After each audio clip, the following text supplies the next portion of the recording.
तो सिंडिकेट के 14-15 लोग बैठे कैसे ही तय कर सकते हैं? उस 4 कागज़ को देखकर वो फैसला कर सकते हैं?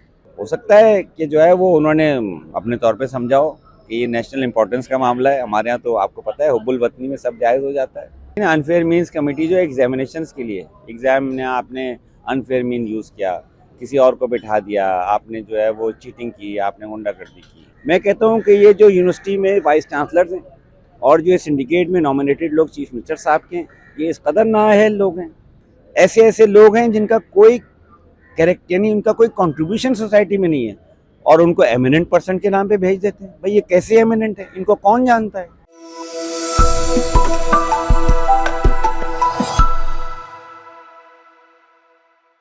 जी, वी न्यूज़.pk के साथ मैं हूं वकास खान। मेरे साथ मौजूद हैं डॉक्टर एयाज साहब। डॉक्टर साहब से पूछेंगे, डॉक्टर साहब आपके साथ एक मामला पेश आया और उसके बाद सोशल मीडिया पर वीडियोस भी वायरल हुई और स्टूडेंट्स ने बड़ा उसमें रोल प्ले किया। तो ये बुनियादी तौर पे मामला था क्या? आपने खुद तो बयान किया उस वीडियो में और लोग उसके बाद जो सवाल उठा रहे हैं कि अगर डॉक्टर साहब सिंडिकेट के इजलास में चले भी जाते तो शायद फैसला यही होना था।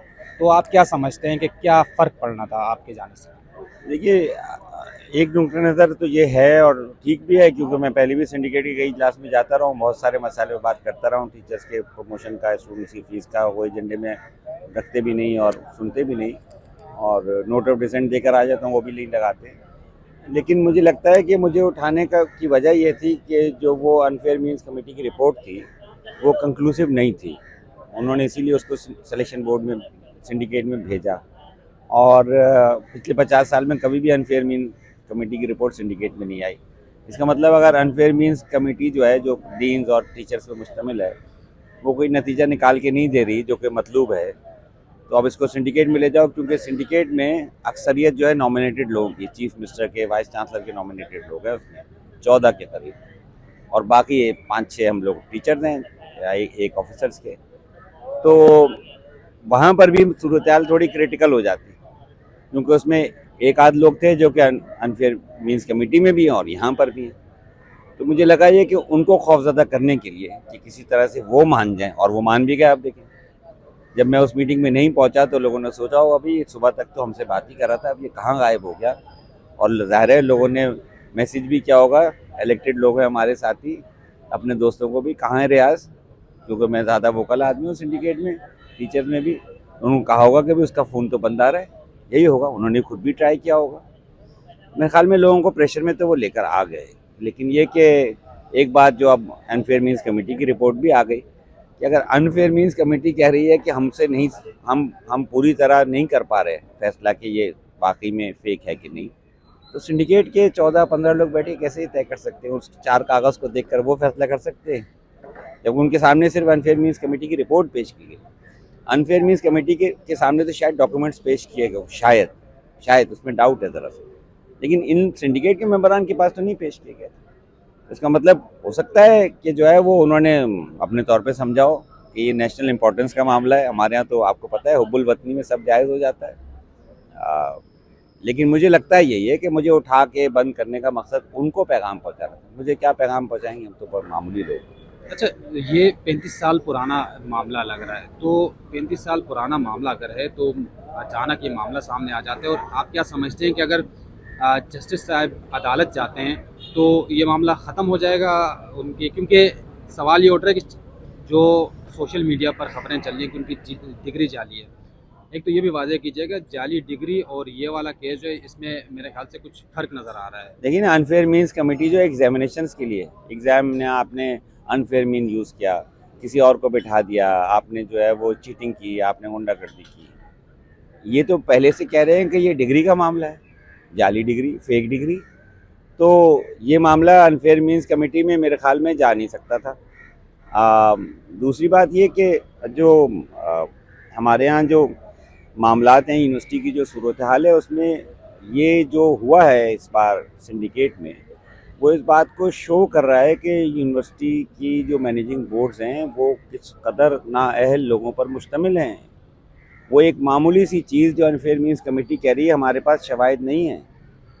तो अदालतों तक में ये होता है कि अगर किसी पे कत्ल का मुकदमा है तो जज फैसला देने से पहले ये तय करता है कि बियॉन्ड शेडो ऑफ डाउट है, यानी रत्ती बराबर भी शक की गुंजाइश नहीं। अगर शक की गुंजाइश है तो वो कहता है मैं ये सज़ा नहीं दे सकता।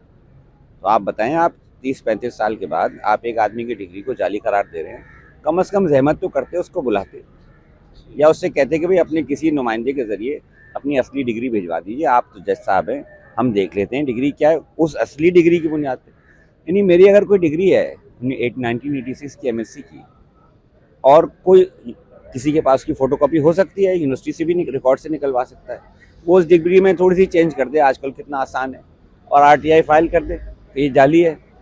तो क्या अनफेयर मीन्स कमेटी जो है वो मुझे बुलाएगी नहीं कि भाई आप अपनी असली डिग्री तो दिखाइए, क्या है उसके ऊपर, एनरोलमेंट नंबर क्या चीज़ है, वो अपने तौर पे तय कर लेगी कि ये सारा था। तो मेरे ख्याल में एक सतह पर ये आपको शायद बचकाना लगे, लोग कह रहे हैं मकाना है, ये ब्लंडर है।